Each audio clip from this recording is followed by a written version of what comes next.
It really is disheartening to be here today to talk about the issues we're going to talk about, but it's important. I'm Rep. Amos O'Neill, the chair of the Michigan Legislative Black Caucus, and today you see something rare in politics where we'll have a variety of groups, the Latino group, the Detroit caucus, the Asian Pacific caucus, standing shoulder to shoulder, but we're going to kick this off from the MLBC standpoint. House Republicans just voted to strip more than $640 million in previously approved work project funding, including over $350 million in state dollars from programs our communities rely on. This was not just a wish list. These dollars were already negotiated, voted on, and signed into law. Think about that. Negotiated, voted on, and signed into law. They disapproved funding for prenatal and infant support, mobile health clinics, mental health and community outreach, local food infrastructure. In my district alone, we have one of the highest rates of food insecurities in the state of Michigan. And one of the projects that was cut was for the East Side Soup Kitchen. The East Side Soup Kitchen, where people go to eat every single day. Now they have to hold and reduce their construction process as a result of those cuts. Right before Christmas, sounds like Scrooge to me, they voted to pull back jobs, services in our neighborhoods that are already carrying more of their hardship and strain. How much can our citizens take? How much pressure, how much pain do we want to keep inflicting on our citizens across the state of Michigan? Let it be clear, this is about respect. You cannot keep cashing checks written by Black, brown immigrants and working class taxpayers and then turn around and cancel the very programs those tax dollars and taxpayers were asked us to provide.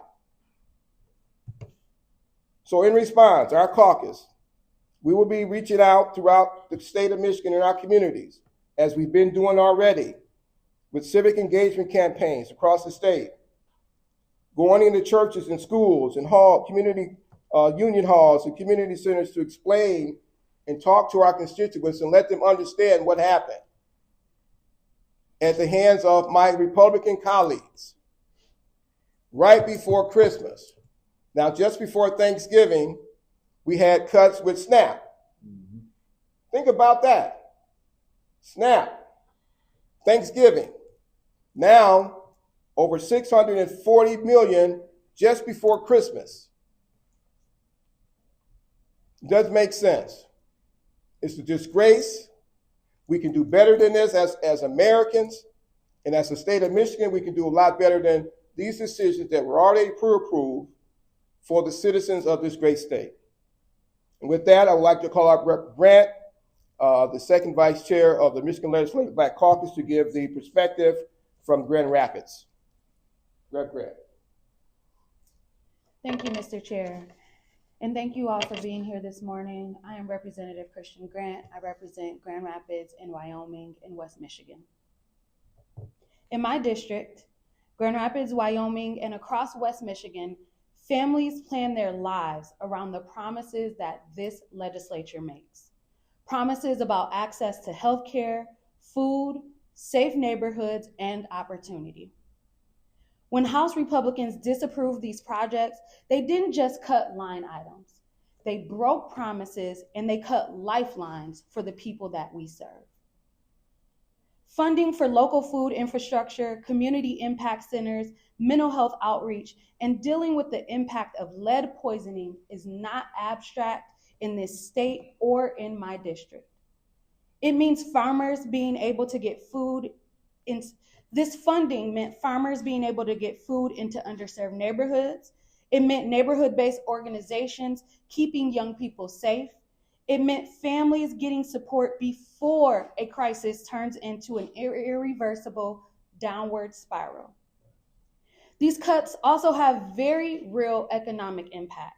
They mean fewer contracts for small and local businesses, fewer jobs for residents who are counting on this work, and less money circulating in neighborhood economies, all right before the holidays when families and businesses are already stretched thin. I hear constantly from parents and seniors in my district who are juggling so many things at once, trying to find work, prescription costs, sky-high utilities, childcare, and the rising price of living. They are not asking for special treatment. They are not asking for pork projects. They are asking for fairness. And what that means is that the tax dollars that they pay come back to their community in the form of services, stability, and opportunity. When decisions of this magnitude are made outside of normal about this, we are not going to let these decisions happen in silence. I am committed to taking this fight beyond the Capitol, and I know that my colleagues are as well. Through our community and civic engagement efforts, we will be in Grand Rapids hosting town halls, budget workshops, and listening sessions so residents know exactly what was taken and why it matters. I want West Michigan families to hear this directly from me. You were not consulted before this vote, but you will be central to our push to restore these dollars and to rebuild the trust in this process. Thank you very much for being here today. And now, our Senate Appropriations Chair, Senator Sarah Anthony. Thank you. What did Nancy Pelosi say? I'd like to say it's a good morning, but it certainly isn't one. It is not a good morning. The Michigan Legislative Black Caucus comes before you with a mission. Each year since this body was formed, we came with a mission. Black folks from every corner of this state came with a mission to fight for legislation and for appropriations for our communities. Communities that year after year after year have been overlooked. So in the first time since we all have existed, we finally got the Democratic trifecta. We finally elected the first Black Speaker of the House, the first Black woman to chair the Appropriations Committee. And with that power, we looked out for our community. We went line by line and said, where are the needs? Where are people hungry? Where do people need housing? Where can we fill the needs? That's why today we are so angry. The historic disrespect that the House Republicans took last week is unacceptable. All year, we have seen the Trump administration try to strategically erase us, erase Black history, erase Black representation. We all know what it means to be personally attacked. Lord knows the Speaker of the House can't keep my name out of his mouth. And we bear those attacks as elected officials. But last week's action came after our people, came after our communities. Enough is enough. So just know that we will use every tool in our toolbox in the state Senate, our Democratic colleagues in the House, working alongside our governor to restore these critical funds. Because it's not about the politicians that you see before you today. It's about the impacted communities. Sexually assaulted children here in Lansing will not be getting their mental health services because of the action yesterday or last week. Expected mothers may miss a paycheck because of the action last week. A housing project will be left half done because of the actions last week. A fire truck in Hamtramck will be stalled, meaning some life might be lost or property might be damaged because of the actions last week. This is serious. If we let this fly, if we let this pass, what can we expect next? Let's be very, very clear. Would this action have taken place last week if we didn't elect the first Black Speaker of the House last term? Think about that. This is the Michigan Legislative Black Caucus. Let's say the quiet thing out loud. This is a strategic effort to undermine and unroot the progress that these members made last term. Right. It's unacceptable. We will not stand for it, and we will not sit back and watch one chamber and one man try to dismantle the integrity of this institution.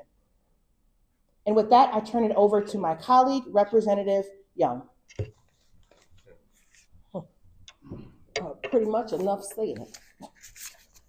The Detroit Caucus, I'm the chair of the Detroit Caucus, as well as the Democratic Caucus chair, and I happen to be the chaplain of the Michigan Legislative Black Caucus, and it is absolutely a time for prayer.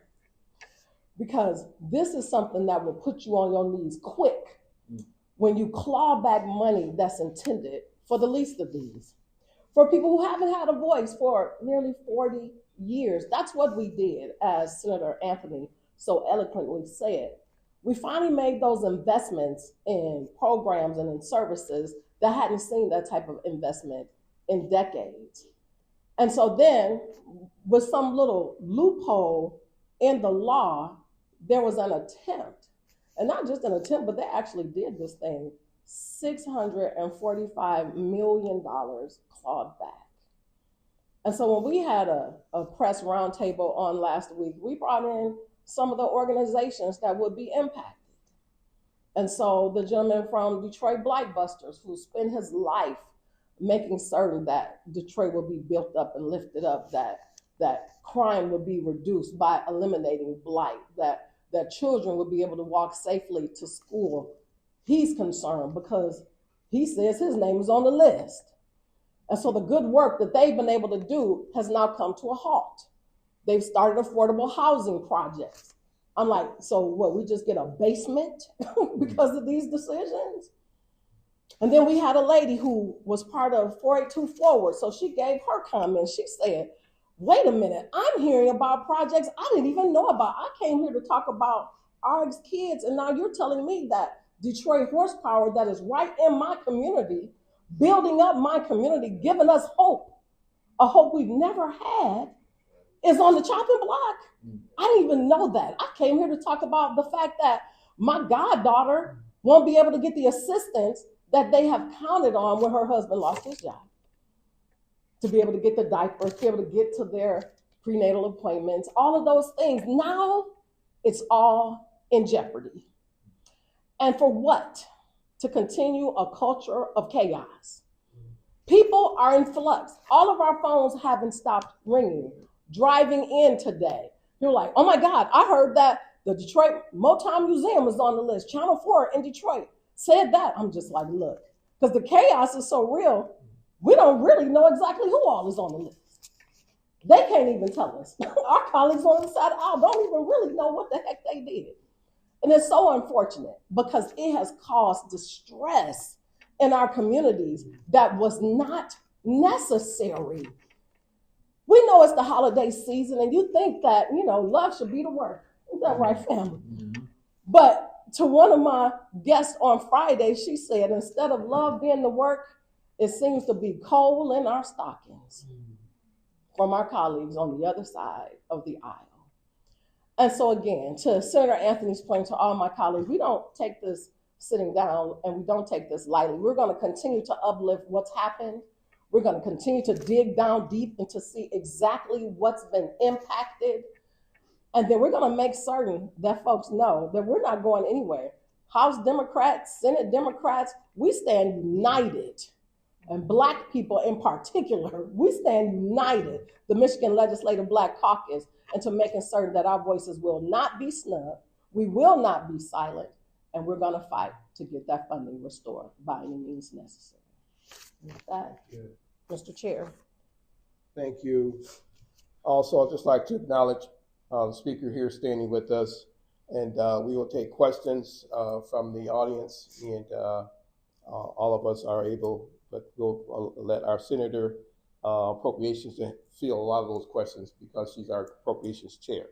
So, questions. Hi everyone, Lily Wayne from Gongworth. Senator Anthony, your committee is meeting this afternoon. Can you tell us at all, you guys, I believe, correct me if I'm wrong, the deadline to reject any more work projects has now passed.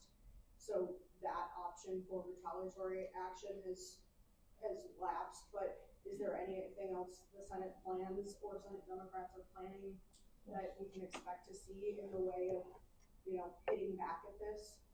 Well, first, I want to make one thing clear. We would never weaponize the Senate Appropriations Committee for retaliation. I think that type of environment that is being created by the House Republicans has not translated to the Senate Democrats. We do not stoop low when other folks decide to gravel in the mud. However, we will be discussing work projects and any other business before the committee, because lifting up the voices of people and having a transparent process is something that these grantees were not afforded by the House. So we are going to afford some of them the opportunity to do that in the Senate. Reverend Neal, you spoke of the East Side Soup Kitchen, and I was at a groundbreaking here just a couple of months ago where they were looking at a huge expansion. Yes. Can you also shed light on your neighbors to the south as well? Flint water crisis, Speaker Hall said that the water crisis is officially over. Folks there were poisoned. No. To your point, the water crisis is not over. And my colleague, Rep. Neely, she's been very passionate with the mayor's support, working to try to mitigate supporting the families. I know in this last budget cut, resources to the Flint area were cut, literally, okay? That will have impacted the families that were impacted in a diverse and a negative way of the water crisis. Not to add the RX Kids program. You talk about, we all love babies and senior citizens. We're supposed to take care of those. And so here you have a program that's proven to be successful. And in the Black community, infant mortality rate is the highest in the country. Saginaw has some of the highest numbers. My daughter flatlined twice as a result of not being heard when she said something's wrong. So it's personal for me, and I support the efforts that the RX program has done in terms of making sure families have the support that they need to bring that young person into the world. We talk about supporting pro-life and families. Okay, babies are here now. Let's take care of them. Okay, so if you're pro-life, which that's fine, when the babies are here, how can you cut? Think about this. How can you say you're pro-life and you cut services that take care of the basic needs of babies? It doesn't make sense. And so these cuts are devastating. And I think they're heartless, and the people need to know who's on their side. The Democrats are on your side. The Michigan Legislative Black Caucus and members of this caucus are on your side. The representatives that represent the Democratic Party are on your side. These cuts, just before Christmas, you had some cuts that came from the federal level during Thanksgiving and sort of mirrored those at the national level here at the state level. And the same is true now at Christmas. Where's the heart? We're elected by the people for the people. And as legislators, it's our job to take care of the people. These cuts does not take care of the people. Other questions? I have a question for Senator Anthony. Now that we're 4, 5, 6 days, I can't remember, since the House Appropriations took this action, do you have any sense of, there's been a lot of confusion, obviously, of like what has actually been cut? Can you elaborate if you got any more answers on the Whitmer administration or Speaker Hall on what they've cut? This has been one of the most egregious parts of this action, is the lack of clarity and understanding. The fiscal agents, our staffs are working around the clock trying to get that clarity. As Representative Young mentioned, there's so much confusion across the state about who was impacted, how much money has already gone out the door. And as policymakers, I always like to tell us, we'd rather be right than be first. And as the news started to come out, so many folks started to spread misinformation just to get a little bit of a crumb to ensure that they weren't on the list. Can you imagine that? You're a grantee, you have a signed contract, you are beginning construction, you are beginning to feed folks, you are starting to implement, you have assurances from the state of Michigan, and all of a sudden, you are met with so much confusion. Wait, your last payment may not come forward. So the answer is we honestly don't know yet. And I think that was by design. This amount of confusion is just absolutely unnecessary, and it does harm the credibility of the state of Michigan. That's why I think we take this so seriously, is that when we go forward into our communities, when grantees and organizations and local governments want to partner with the state of Michigan to do good, because we all know government should not and cannot do everything. We need community partners. We want to make sure that our word is good, that our word is bond. And that's what the action did last week, is it made us less credible. That's right. Now, I would be remiss if I didn't also acknowledge some of the allies and supporters of the Michigan Legislative Black Caucus. Representative Price, Representative Morgan, Representative Reinigans. We also have Representative Song that is here. I think you are going to come forward and have a few remarks. Okay. Thank you, Senator Sarah Anthony. Good morning. I'm State Representative Mai Song. I represent the 13th House District of Warren, Roseville, and St. Clair Shores. When they say that the Office of Global Michigan is waste, fraud, and abuse, they are referring to the Asian American community. When they say RX Kids and the Department of Health and Human Services is waste, fraud, and abuse, they are referring to new and expectant mothers and infants. When they say that funding to address the Flint water crisis is waste, fraud, and abuse, they are referring to Black children who have been poisoned by lead 10 years ago, who are now still facing life-threatening, lifelong complications because of their drinking water. When they say waste and fraud and abuse, they are referring to all of us. But let's be very clear, our communities are not waste, fraud, and abuse. The Michigan that I know, have always known, is one that is welcoming of people of all backgrounds and races and ethnicities and experiences. And while House Republicans might be colorblind, we are here to let Michiganders know that we see you. We are here to lift up the voices of others and to let you know that we understand that some people begin their lives at very different levels. And while we all want to be treated equally with respect and dignity, we recognize that there are some children who grow up in communities where the quality of education is different, where children grow up with parents who can't speak English and they have defunded language access, by the way. Children who are raised by a single parent or maybe a foster child or had parents that have never stepped foot in an educational institution and that they need just a little bit more help because of their life circumstances. House Republicans would never understand this because many of them have been handed everything on a silver platter. They rub elbows with millionaires and billionaires while average Americans are at a disadvantage because of social economic issues outside of their control. These programs exist to address this very inequality. And let me remind House Republicans that the Office of Global Michigan, which their speaker keeps referring to as waste, fraud, and abuse, also includes all of the ethnic commissions, the Black Leadership Council, the Chaldean Middle Eastern Commission, the Women's Commission, the Asian American Pacific Islanders Commission. We are better as a state because of those who call Michigan home. Whether you are getting Chinese takeout or pad thai or listening to K-pop or getting your nails done, behind every small business you support is an immigrant family, a mother, a father trying to raise their family in our state. They get up every single day to work and they are relying on all of us as elected officials of our state and stewards of their taxpayer dollars. And while House Republicans may be proud that they are saving the state money by clawing back $645 million, that is simply not true. This does not make your taxes go down. This does not put money back into your pockets. This money is going back into the general fund. And all of us will have to continue to pay taxes because that is the law. The government will continue to collect your taxes while Republicans are taking this money and squirreling it away.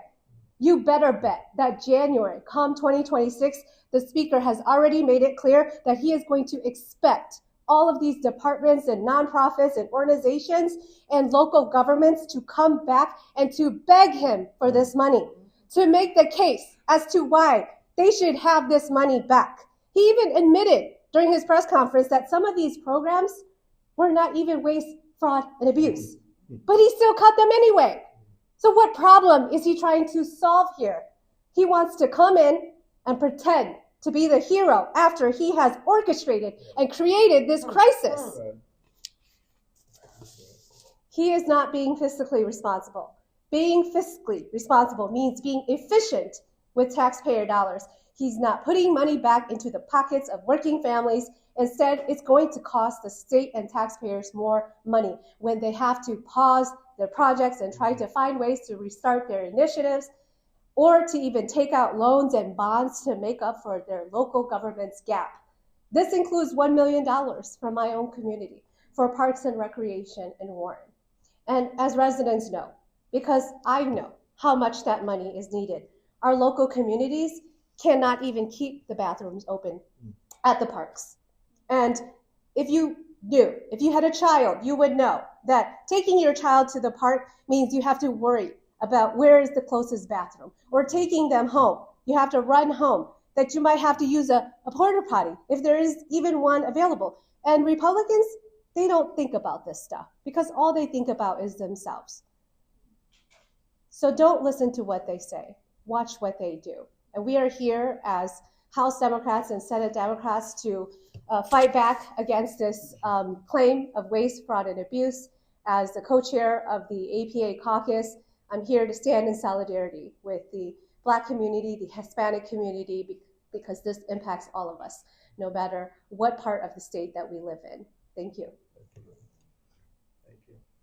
Thank you, my song, and thank all of you colleagues for being here. Our work is just beginning. We'll keep you posted. I'm sure we'll have more press conferences to talk about next steps and things that we're doing in our district. So thank you for you being here today. Thank all of you for speaking. That concludes our press conference.